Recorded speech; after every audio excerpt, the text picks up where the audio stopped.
Welcome back to IGN's coverage of Gamescom 2016. I'm Brian, and this is Patrick from Deus Ex: Mankind Divided. Your game is out in a week. I know, in a week. How do you feel? That's got to be terrifying and nerve-wracking. It's really weird, actually, when you finish the game like that.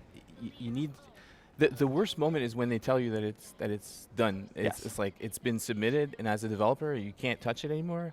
I just don't want to play it anymore because I'm like, if I find anything at this point, that's it, you know. Is that what happens? Did they actually like lock you out? Yeah, you get locked out, you know, until the very end. You know, you're trying to get these little things in there, and we should tweak this, we should tweak that, we should change this little loot thing here, and they're like, get out of here, take your vacation. Your key card doesn't even work. Yeah, oh, that's a they bummer. just don't want you there. Well, I feel it's. I mean, you're making art, obviously, right? I know, go out and just and you have to. art. You kind of have to let go, and it's really hard, actually. It's really hard because you're used to think about it all the time. You know, in the shower, in the bus, you know, before going to sleep at night, and then all of a sudden you're thinking about stuff, and it's like, oh nope, I have no more outlet for that. You know, all these new ideas or these new thoughts that I have. It's like there's that kind of liberating moment of being like, well, I've been thinking about this for so long, and now it's time to give it to the world for them to experience for the first time, and then you get to react to the way they're interacting with these stories. Yeah, that's really the best part, and that starts a little bit during the playtest phase. That's the first time that we actually get to see the interaction, people actually playing it, and we get their reactions. We actually film like their reactions. It's looped on the floor, and you walk around the development floor, and people are watching the person playing it, and they're like, oh, they smile there. Oh, he was so happy when Do they know you're there, or is there one? They don't know. It's like one of those two-way mirrors. Right. Yeah. We're all watching in the back. We're like, come on, the thing is right in front of you. What are you doing? So you're basically cops. Pretty much. That's great. So we're checking out the game right now. It's gorgeous. Like I'm just consistently impressed at the amount of detail that's packed into this world. You guys have you've created this sort of futuristic dystopia. What were some of the influences towards this? Because I mean, I'm picking up like little bits of Blade Runner and a few other things, but it's got so much of its own style. I know it. I think it was a lot of the continuation of some of the stuff that was laid out in Human Revolution, and then taking that. And that, for example, like this particular facility, it was thought out as a location for migrant workers, and it got totally overpopulated because of the AUG incident. They decided to send the augmented people there and make them live there, and then obviously like they sent a lot more people than the facility could accept. And then just people are trying to just make a living and trying to get around it. So in terms of the design, that's how it was thought out. You know, it's these blocks, these metallic blocks, that are these cubes that are kind of laid out, and there's like thousands and thousands of them, and it had a particular purpose. But then it's been reappropriated by the people to actually try to make a living here and try to make some kind of a housing arrangement. Yeah, it's this sort of good mix between this sort of tattered rag approach to the fall of humanity and this sort of kind of cybernetic robotic approach that's happening at the same time. These two things are meeting at once. Yeah, and it hits you when you get there, because you've been hearing about this place a little bit prior to getting there, and you know about the AUG movement and people. You've seen people in Prague, and they're in some crappy situations as well. They're in difficult living conditions, and they're saying, well, at least we're not in Gollum City. And then right, the grass is always greener. Right, and you're like, what does that mean?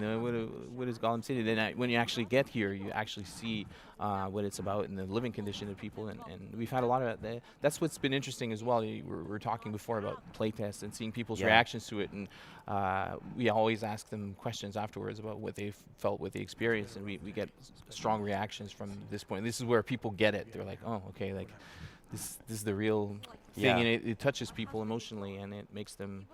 Even little stupid things like in a video game, you're gonna go around, you're gonna loot everything, you're gonna take everything, and in a location like this, you're like, do I really want to do that? you know, because look at these people living here. You know, this is all they have, and I'm just kind of taking it. Yeah, I'm gonna they've got nothing at all. It's like that's like the opposite of Robin Hood. You're like robbing from the poor to give to yourself. Yeah, that's exactly. not right.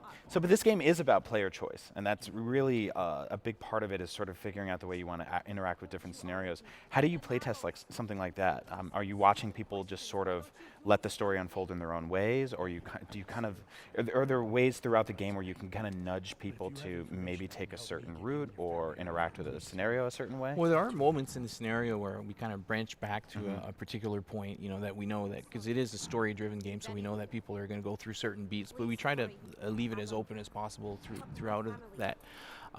Narratively, it's pretty complicated. Like there's a lot of different possibilities in terms of have you spoken to this character prior to doing this? Is this character still alive? Do you have this item? It unlocks this other narrative possibility, and there's a lot of stuff to keep track of. But the team got really used to that in Human Revolution, so they wanted to push that even to another further level in Mankind Divided. So they have this great big Bible of all the choices, and the tester, the QA department kind of goes nuts when we hand it over to them, because they have to test all of the different possibilities and know that, okay, I do this, I do that, and then I save the game, I reload. How do you map something like that out? Is it like just this like whiteboard full of cards with strings like Kaiser Sose or like this FBI guy trying to take down like? Yeah, it kind of starts out that way, and then it gets put into I think there's a gigantic like Excel thing or something like that. That's the format that they have. But so is that the kind of scenario that will inspire players to play through this game multiple times and experience different things, or try different ways, like maybe play through sort of stealthier, maybe play through more combat-like? I think that's definitely one of the things that's really fun about it, that you can do that. But I think also, even if you're only going to play it once, it's gratifying to feel like you could have done it a different way, and you feel the weight of your choices. You feel like it's not a false choice. You feel like you have a real freedom to do things a certain way, because you see the possibilities, and sometimes you see them afterwards, but you can kind of go with your play style, with your instincts, and it kind of makes you think a little bit the next times you do something. So that's the gratifying part about it. You feel very free about things.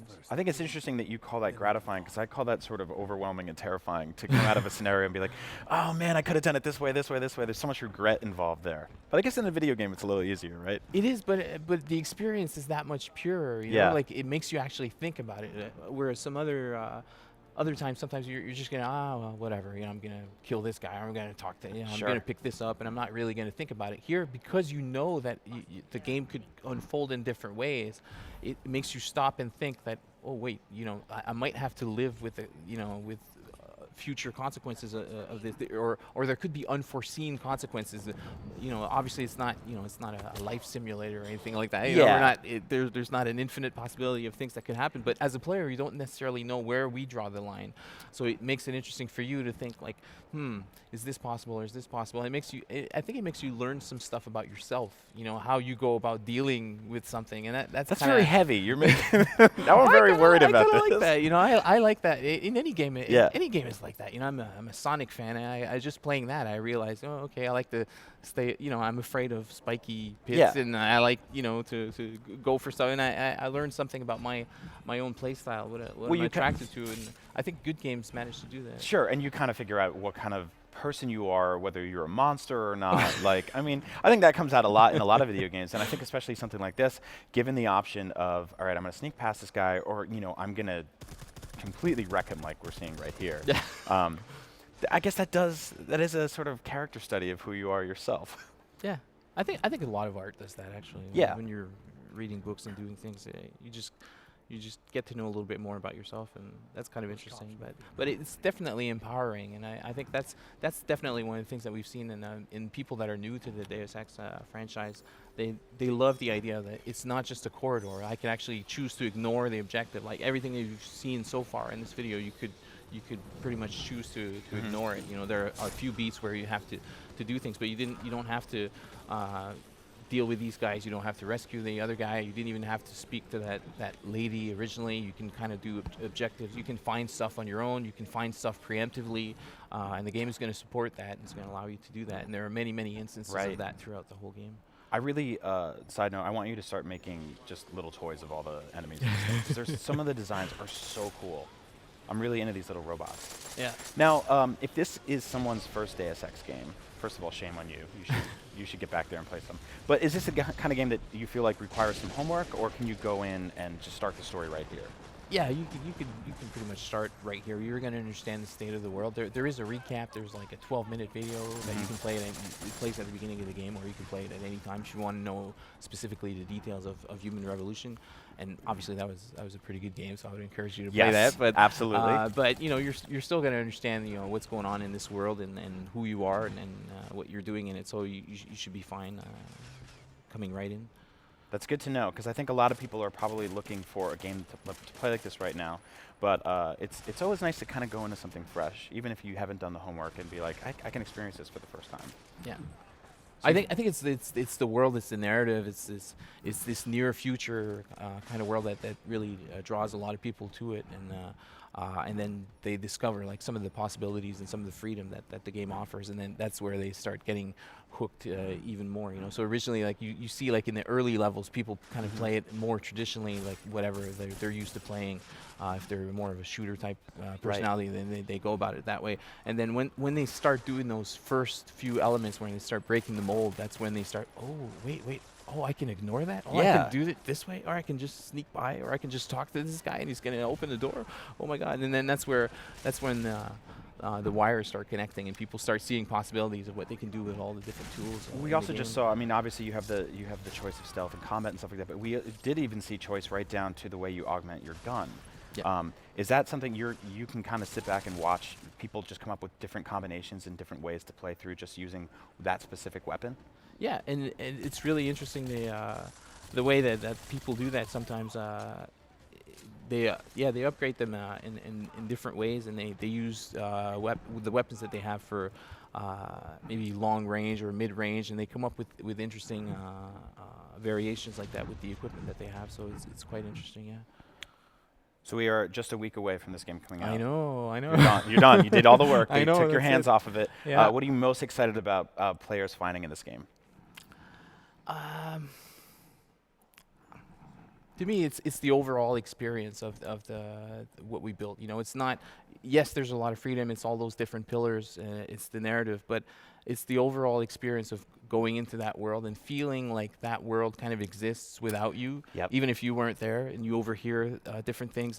And the game gives back as much as you give in. So if you start reading stuff, you start paying attention, you start noticing details, you start talking to characters, you're gonna start seeing that things connect, and emails that you've read and the names of those the bank manager is saying your apartment's gonna get and then you go in the bank and you actually see that manager actually exists and he's a character and you can talk to him, and maybe you can talk to him in a different way if you understood his personality or whatnot. And it's those moments, it's feeling that overall world and of possibilities that is really the Deus Ex experience for me. All right. Well, Patrick, you built this world. Congrats on finishing it. All of you can experience it in just a week.